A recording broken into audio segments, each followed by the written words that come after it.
Chapter 72, The Rebellion of Absalom. This chapter is based on 2 Samuel 13 to chapter 19. He shall restore fourfold, had been David's unwitting sentence upon himself on listening to the prophet Nathan's parable, and according to his own sentence he was to be judged. 4 of his sons must fall, and the loss of each would be a result of the father's sin. The shameful crime of Amnon, the firstborn, was permitted by David to pass unpunished and unrebuked. The law pronounced death upon the adulterer, and the unnatural crime of Amnon made him doubly guilty. But David, self-condemned for his own sin, failed to bring the offender to justice. For 2 full years, Absalom, the natural protector of the sister so foully wronged, concealed his purpose of revenge, but only to strike more surely at the last. At a feast of the king's sons, the drunken, incestuous Amnon was slain by his brother's command. 2-fold judgment had been meted out to David. The terrible message was carried to him, Absalom hath slain all the king's sons, and there is not one of them left. Then the king arose and tare his garments and lay on the earth, and all his servants stood by with their clothes rent. The king's sons, returning in alarm to Jerusalem, revealed to their father the truth. Amnon alone had been slain, and they lifted up their voice and wept, and the king also and all his servants wept very sore.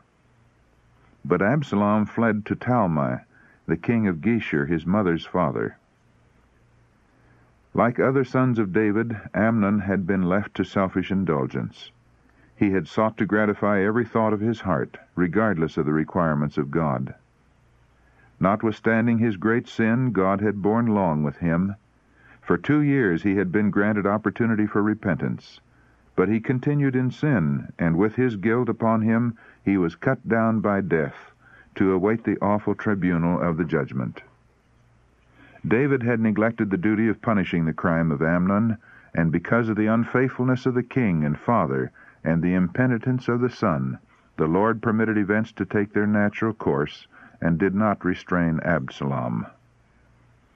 When parents or rulers neglect the duty of punishing iniquity, God himself will take the case in hand. His restraining power will be in a measure removed from the agencies of evil, so that a train of circumstances will arise which will punish sin with sin. The evil results of David's unjust indulgence toward Amnon were not ended, for it was here that Absalom's alienation from his father began. After he fled to Geshur, David, feeling that the crime of his son demanded some punishment, refused him permission to return. And this had a tendency to increase rather than to lessen the inextricable evils in which the king had come to be involved.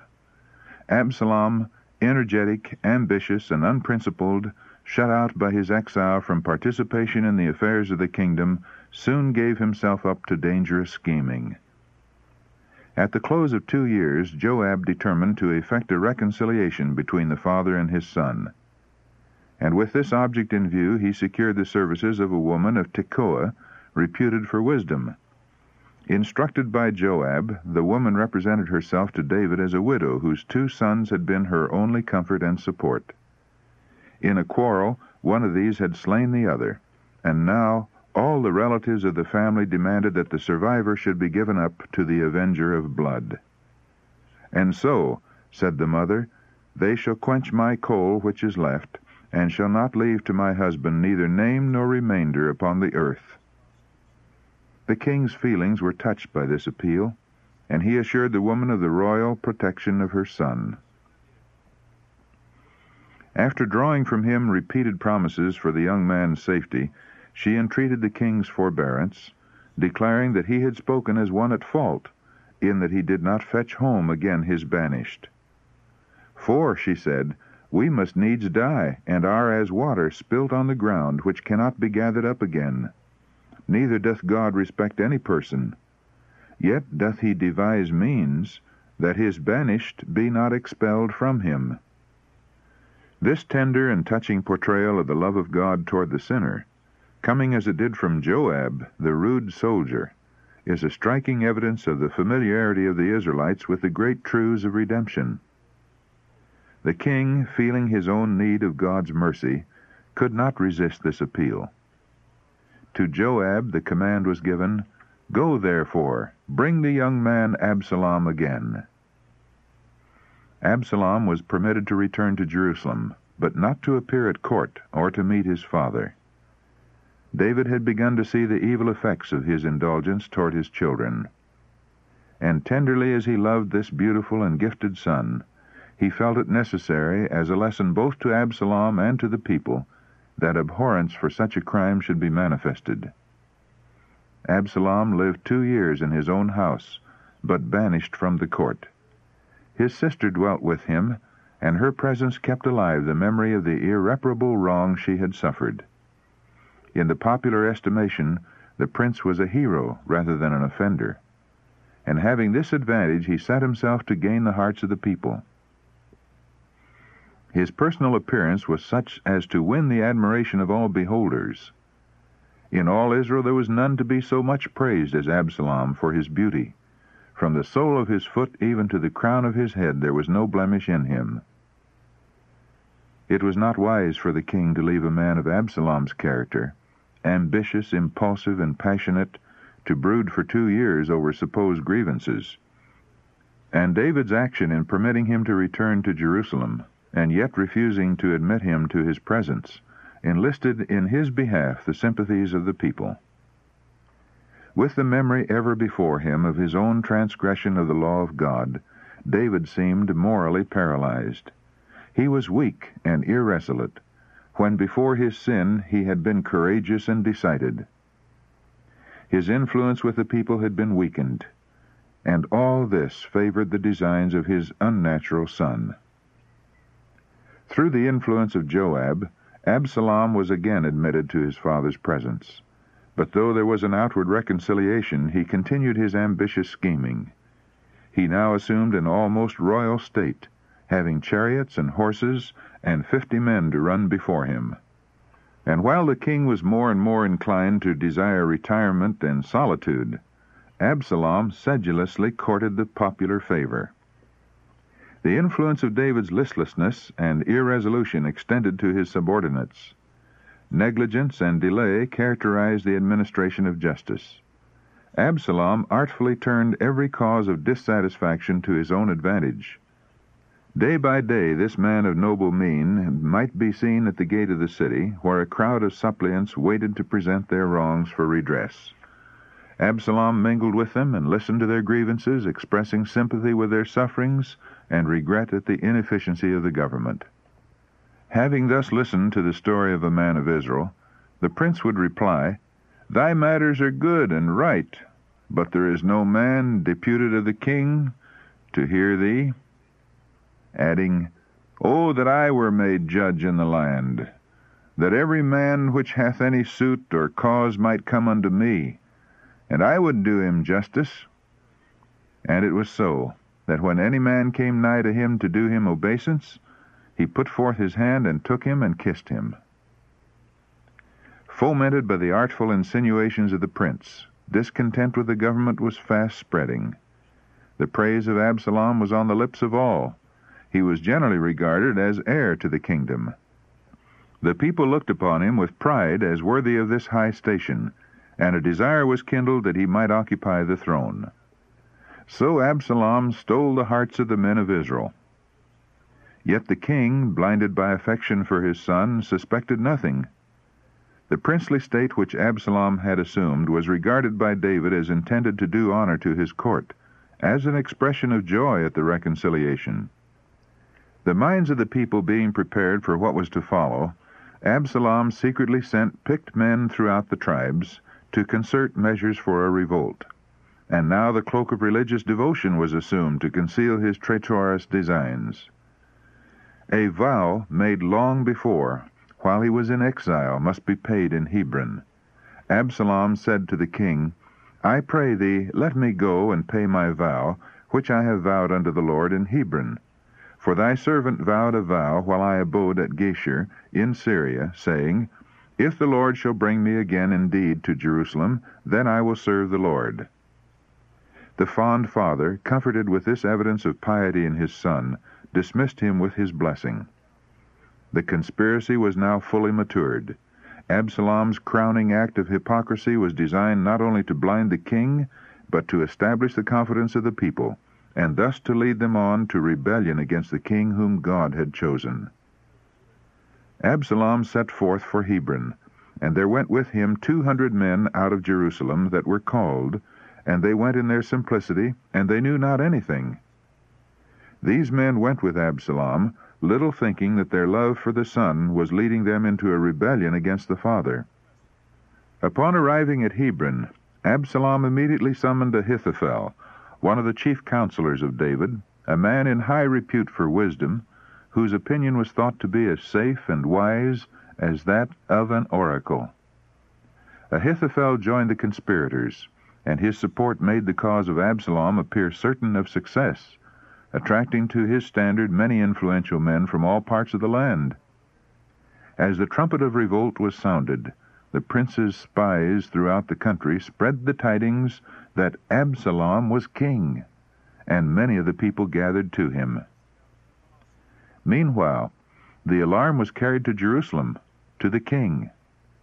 David was suddenly aroused to see rebellion breaking out close beside his throne.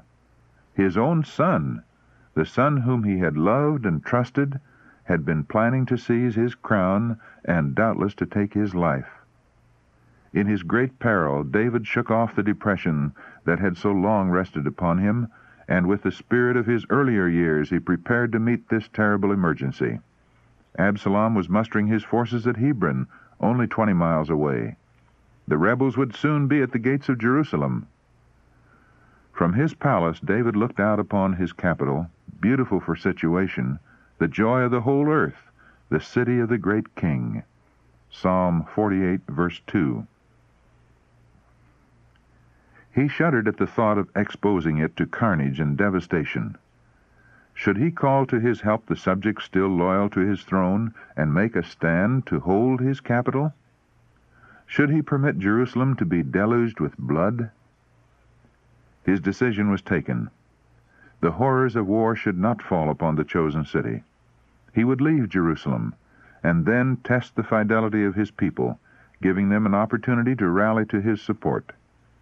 In this great crisis, it was his duty to God and to his people to maintain the authority with which heaven had invested him. The issue of the conflict he would trust with God. In humility and sorrow, David passed out of the gate of Jerusalem, driven from his throne, from his palace, from the ark of God, by the insurrection of his cherished son. The people followed in long, sad procession like a funeral train.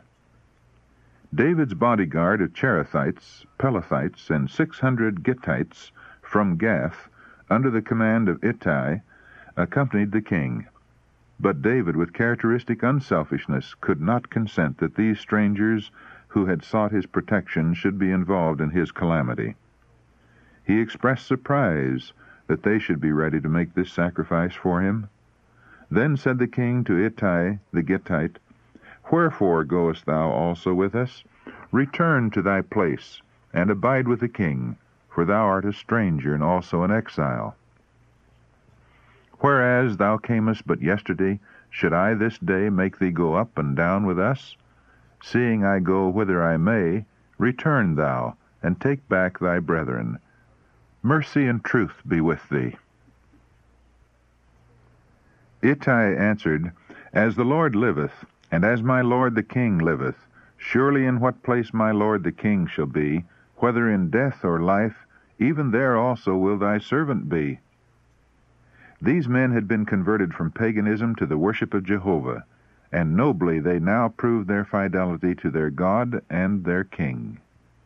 David, with grateful heart, accepted their devotion to his apparently sinking cause, and all passed over the brook Kidron on the way toward the wilderness.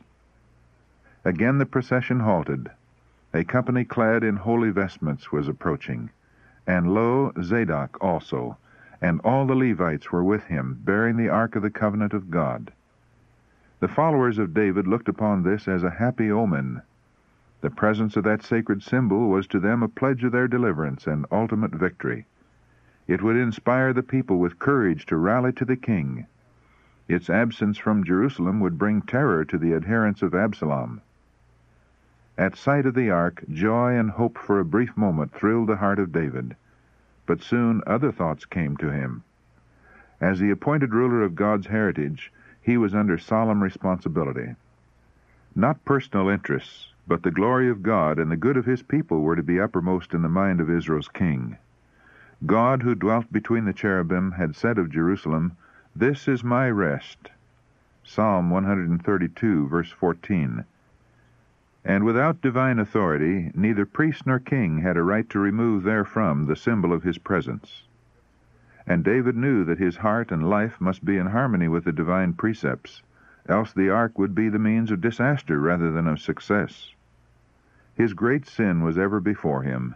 He recognized in this conspiracy the just judgment of God. The sword that was not to depart from his house had been unsheathed. He knew not what the result of the struggle might be. It was not for him to remove from the capital of the nation the sacred statutes, which embodied the will of their divine sovereign, which were the constitution of the realm and the foundation of its prosperity. He commanded Zadok, "Carry back the ark of God into the city.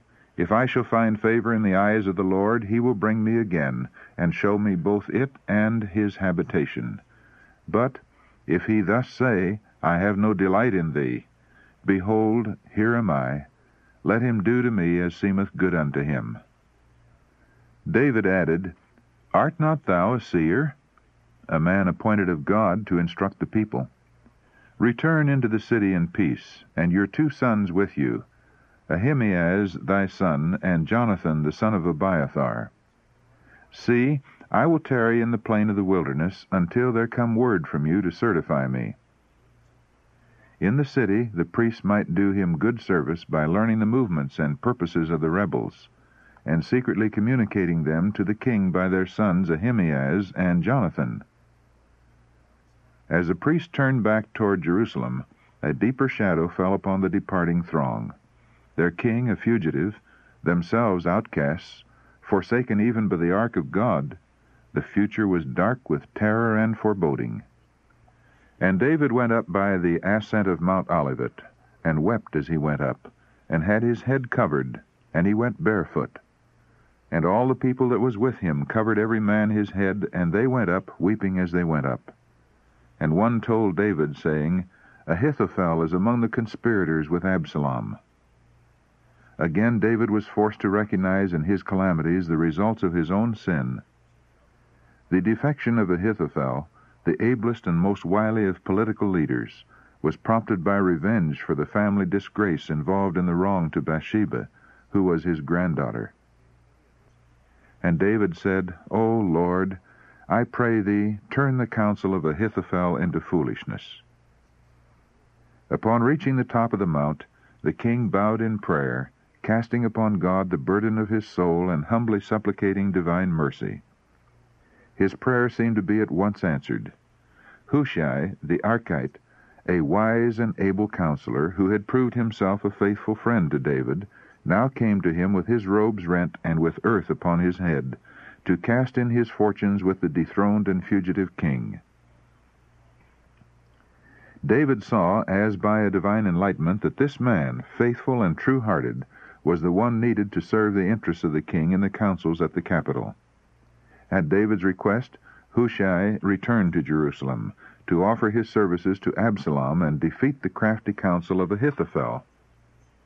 With this gleam of light in the darkness, the king and his followers pursued their way down the eastern slope of Olivet, through a rocky and desolate waste, through wild ravines, and along stony and precipitous paths toward the Jordan.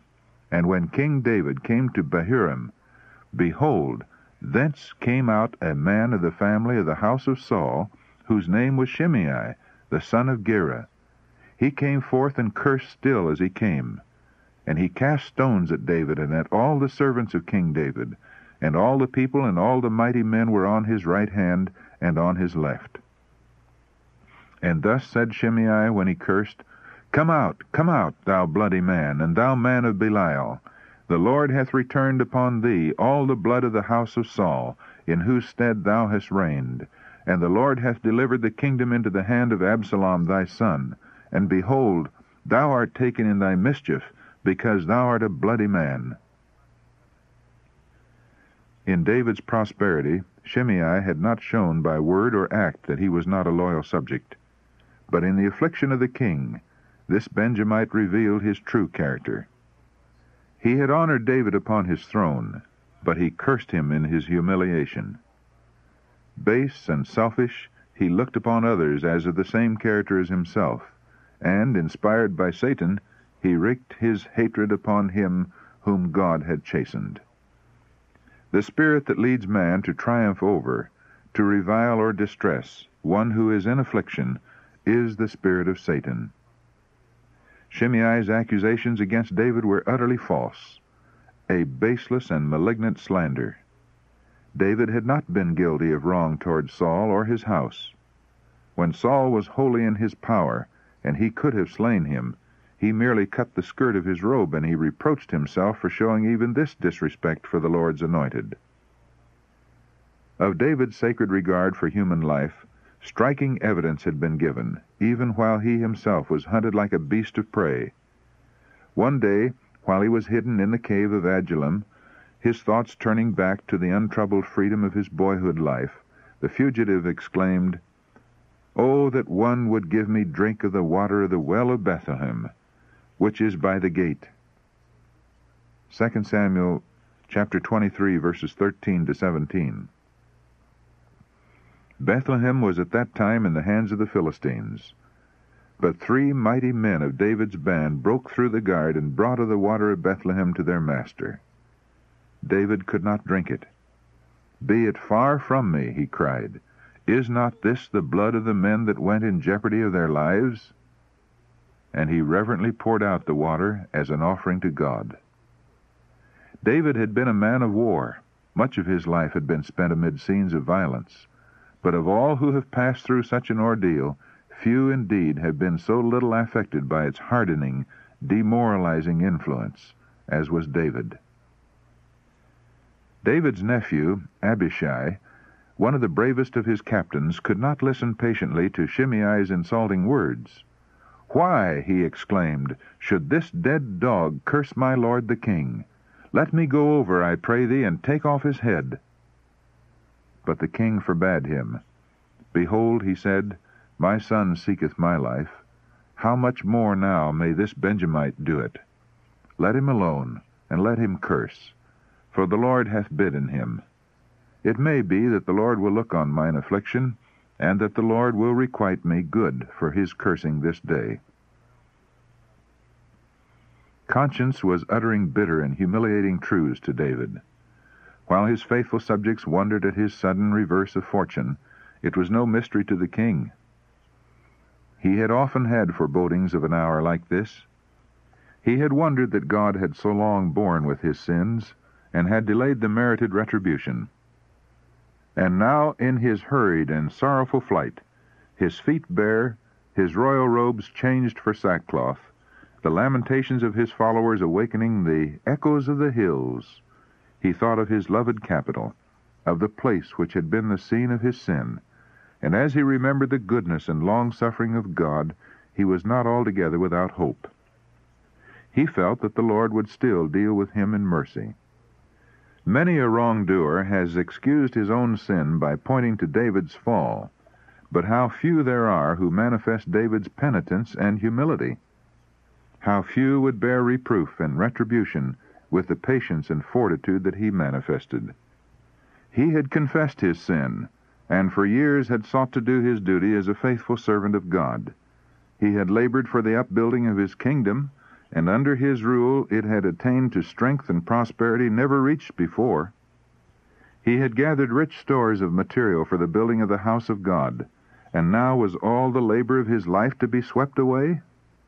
Must the results of years of consecrated toil, the work of genius and devotion and statesmanship, pass into the hands of his reckless and traitorous son, who regarded not the honor of God nor the prosperity of Israel? How natural it would have seemed for David to murmur against God in this great affliction. But he saw in his own sin the cause of his trouble. The words of the prophet Micah breathe the spirit that inspired David's heart. When I sit in darkness, the Lord shall be a light unto me.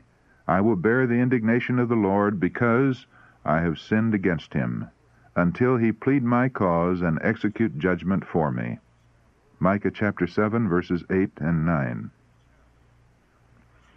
And the Lord did not forsake David. This chapter in his experience, when, under cruelest wrong and insult, he shows himself to be humble, unselfish, generous, and submissive, is one of the noblest in his whole experience. Never was the ruler of Israel more truly great in the sight of heaven than at this hour of his deepest outward humiliation.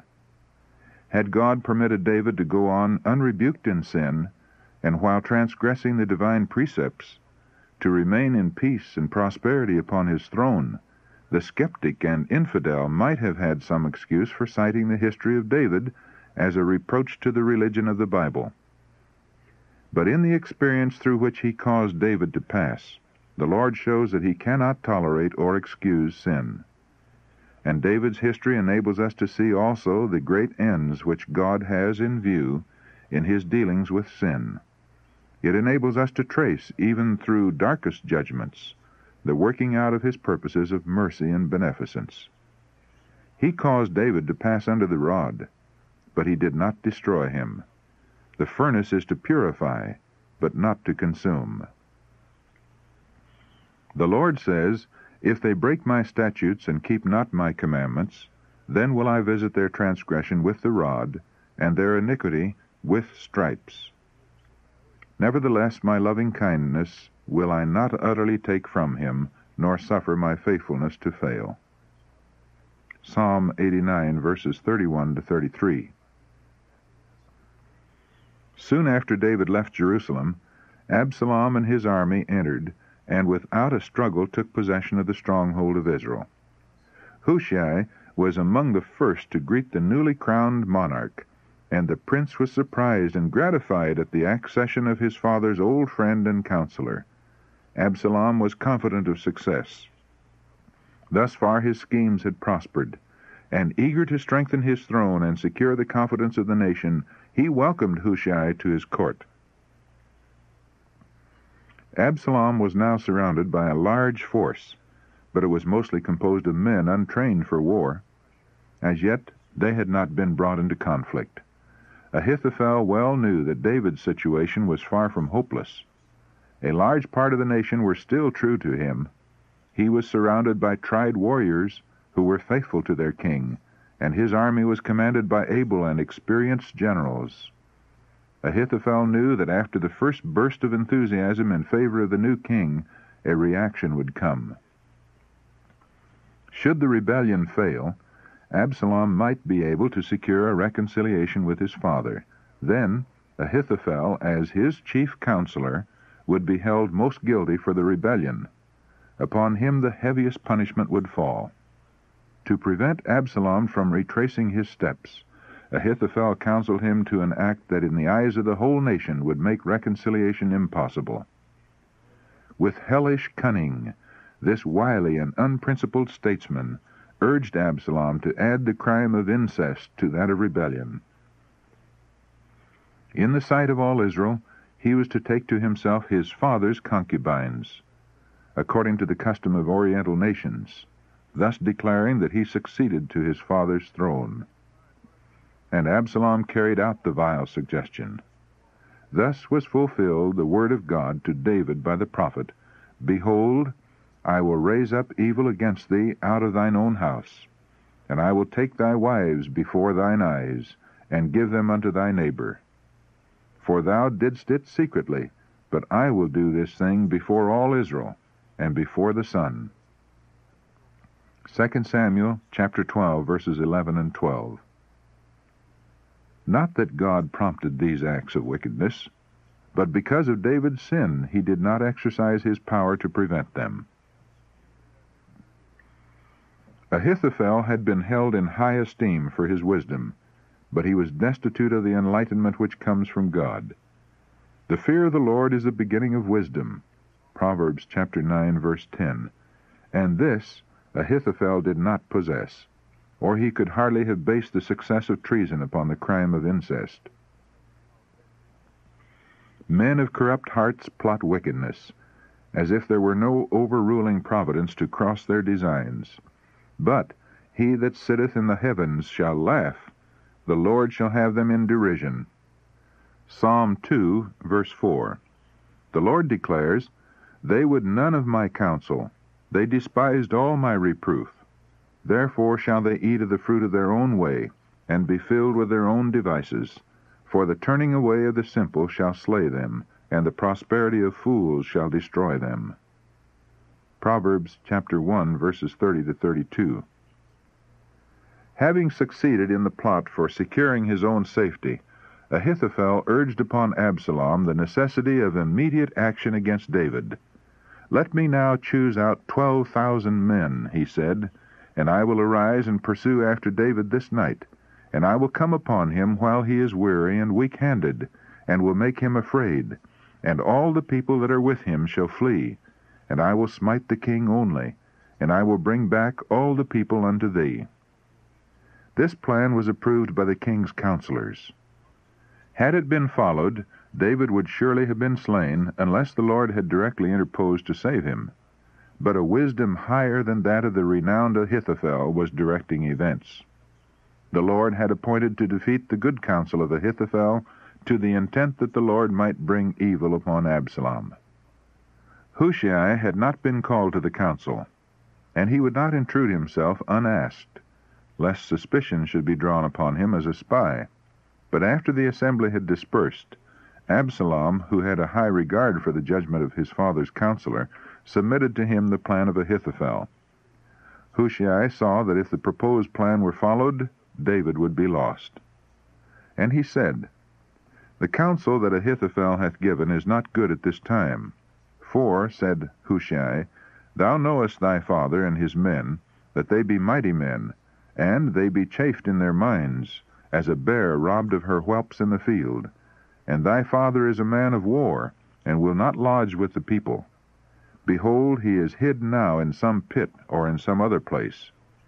He argued that if Absalom's forces should pursue David, they would not capture the king, and should they suffer a reverse, it would tend to dishearten them and work great harm to Absalom's cause. "For," he said, "all Israel knoweth that thy father is a mighty man, and they which be with him are valiant men." And he suggested a plan attractive to a vain and selfish nature, fond of the show of power. "I counsel that all Israel be generally gathered unto thee, from Dan even to Beersheba, as the sand that is by the sea from multitude, and that thou go to battle in thine own person. So shall we come upon him in some place where he shall be found, and we will light upon him as the dew falleth on the ground. And of him and of all the men that are with him there shall not be left as much as one. Moreover, if he be gotten into a city, then shall all Israel bring ropes to that city, and we will draw it into the river, until there be not one small stone found there." And Absalom and all the men of Israel said, "The counsel of Hushai the Archite is better than the counsel of Ahithophel." But there was one who was not deceived, one who clearly foresaw the result of this fatal mistake of Absalom's. Ahithophel knew that the cause of the rebels was lost, and he knew that whatever might be the fate of the prince, there was no hope for the counselor who had instigated his greatest crimes. Ahithophel had encouraged Absalom in rebellion. He had counseled him to the most abominable wickedness, to the dishonor of his father. He had advised the slaying of David and had planned its accomplishment. He had cut off the last possibility of his own reconciliation with the king. And now another was preferred before him, even by Absalom. Jealous, angry, and desperate, Ahithophel gat him home to his house, to his city, and put his household in order, and hanged himself, and died. Such was the result of the wisdom of one who, with all his high endowments, did not make God his counselor. Satan allures men with flattering promises, but in the end it will be found by every soul that the wages of sin is death. Romans chapter 6, verse 23. Hushai, not certain that his counsel would be followed by the fickle king, lost no time in warning David to escape beyond Jordan without delay. To the priests who were to forward it by their sons, Hushai sent the message, "Thus and thus did Ahithophel counsel Absalom and the elders of Israel, and thus have I counseled. Now therefore, lodge not this night in the plains of the wilderness, but speedily pass over, lest the king be swallowed up, and all the people that are with him." The young men were suspected and pursued, yet they succeeded in performing their perilous mission. David, spent with toil and grief after that first day of flight, received the message that he must cross the Jordan that night, for his son was seeking his life. What were the feelings of the father and king so cruelly wronged in this terrible peril? A mighty valiant man, a man of war, a king, whose word was law, betrayed by his son whom he had loved and indulged and unwisely trusted, wronged and deserted by subjects bound to him by the strongest ties of honor and fealty, in what words did David pour out the feelings of his soul? In the hour of his darkest trial, David's heart was stayed upon God, and he sang, "Lord, how are they increased that trouble me? Many are they that rise up against me. Many there be which say of my soul, there is no help for him in God. But thou, O Lord, art a shield for me, my glory and the lifter up of mine head. I cried unto the Lord with my voice, and he heard me out of his holy hill. I laid me down and slept. I awaked, for the Lord sustained me. I will not be afraid of 10,000s of people that have set themselves against me round about. Salvation belongeth unto the Lord. Thy blessing is upon thy people." Psalm 3, verses 1 to 8. David and all his company, warriors and statesmen, old men and youth, the women and the little children, in the darkness of night crossed the deep and swift-flowing river. By the morning light there lacked not one of them that was not gone over Jordan. David and his forces fell back to Mahanaim, which had been the royal seat of Ishbosheth. This was a strongly fortified city, surrounded by a mountainous district favorable for retreat in case of war. The country was well provisioned, and the people were friendly to the cause of David. Here many adherents joined him, while wealthy tribesmen brought abundant gifts of provision and other needed supplies. Hushai's counsel had achieved its object, gaining for David opportunity for escape. But the rash and impetuous prince could not be long restrained, and he soon set out in pursuit of his father. And Absalom passed over Jordan, and he and all the men of Israel with him. Absalom made Amasa, the son of David's sister Abigail, commander-in-chief of his forces. His army was large, but it was undisciplined and poorly prepared to cope with the tried soldiers of his father. David divided his forces into 3 battalions under the command of Joab, Abishai, and Ittai the Gittite. It had been his purpose himself to lead his army in the field, but against this the officers of the army, the counselors, and the people vehemently protested. "Thou shalt not go forth," they said, "for if we flee away, they will not care for us. Neither if half of us die, will they care for us. But thou art worth 10,000 of us. Therefore now it is better that thou be ready to succor us out of the city." And the king said unto them, "What seemeth you best, I will do." 2 Samuel chapter 18, verses 3 and 4, in the Revised Version. From the walls of the city, the long lines of the rebel army were in full view. The usurper was accompanied by a vast host, in comparison with which David's force seemed but a handful. But as the king looked upon the opposing forces, the thought uppermost in his mind was not of the crown and the kingdom, nor of his own life, that depended upon the wage of battle. The father's heart was filled with love and pity for his rebellious son. As the army filed out from the city gates, David encouraged his faithful soldiers, bidding them go forth, trusting that the God of Israel would give them the victory. But even here he could not repress his love for Absalom. As Joab, leading the first column, passed his king, the conqueror of 100 battlefields stooped his proud head to hear the monarch's last message, as with trembling voice he said, "Deal gently for my sake with the young man, even with Absalom." And Abishai and Ittai received the same charge, "Deal gently for my sake with the young man, even with Absalom." But the king's solicitude, seeming to declare that Absalom was dearer to him than his kingdom, dearer even than the subjects faithful to his throne, only increased the indignation of the soldiers against the unnatural son. The place of battle was a wood near the Jordan, in which the great numbers of Absalom's army were only a disadvantage to him. Among the thickets and marshes of the forest these undisciplined troops became confused and unmanageable, and the people of Israel were slain before the servants of David, and there was there a great slaughter that day of 20,000 men. Absalom, seeing that the day was lost, had turned to flee, when his head was caught between the branches of a wide-spreading tree, and his mule going out from under him, he was left helplessly suspended, a prey to his enemies.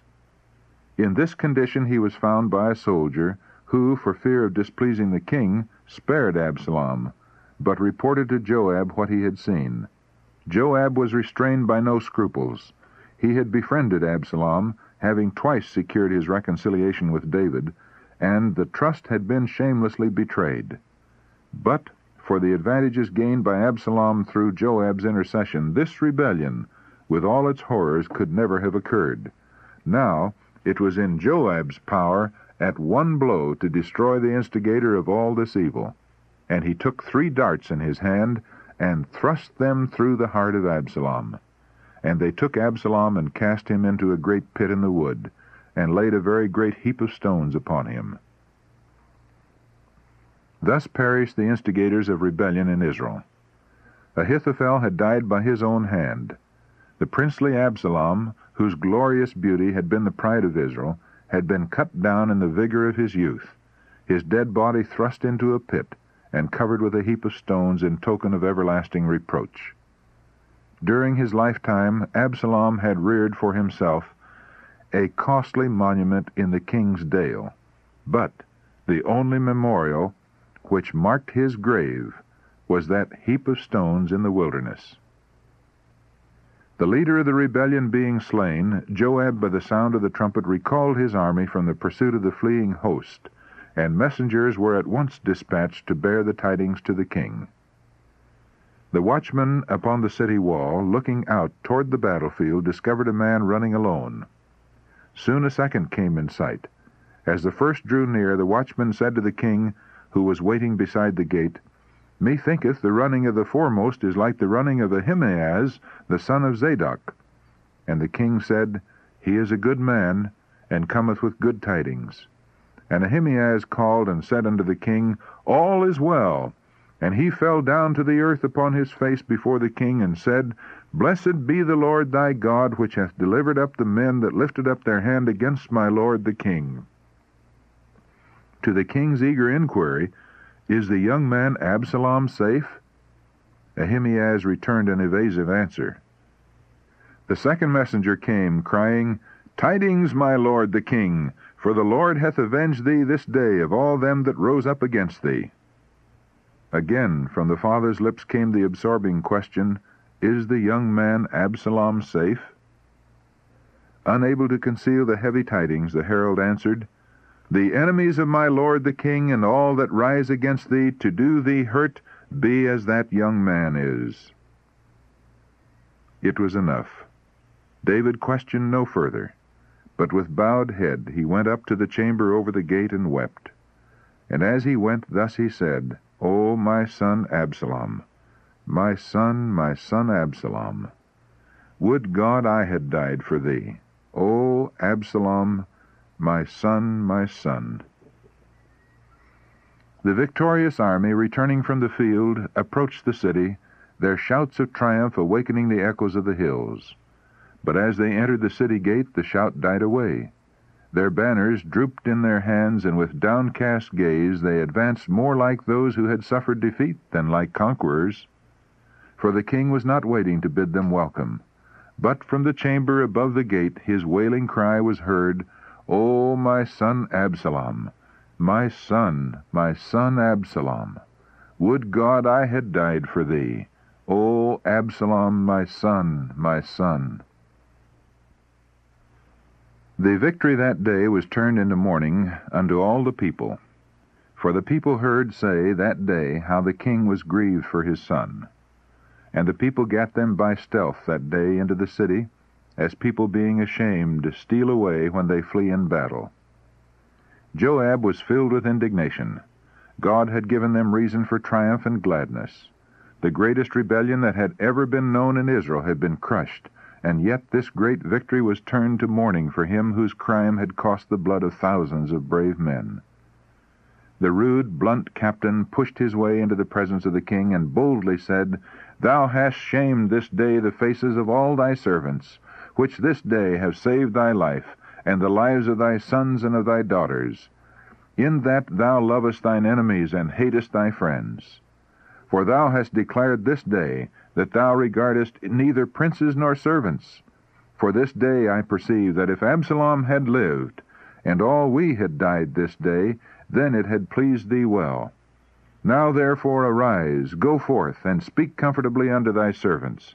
For I swear by the Lord, if thou go not forth, there will not tarry one with thee this night, and that will be worse unto thee than all the evil that befell thee from thy youth until now." Harsh and even cruel as was the reproof to the heart-stricken king, David did not resent it. Seeing that his general was right, he went down to the gate, and with words of courage and commendation greeted his brave soldiers as they marched past him.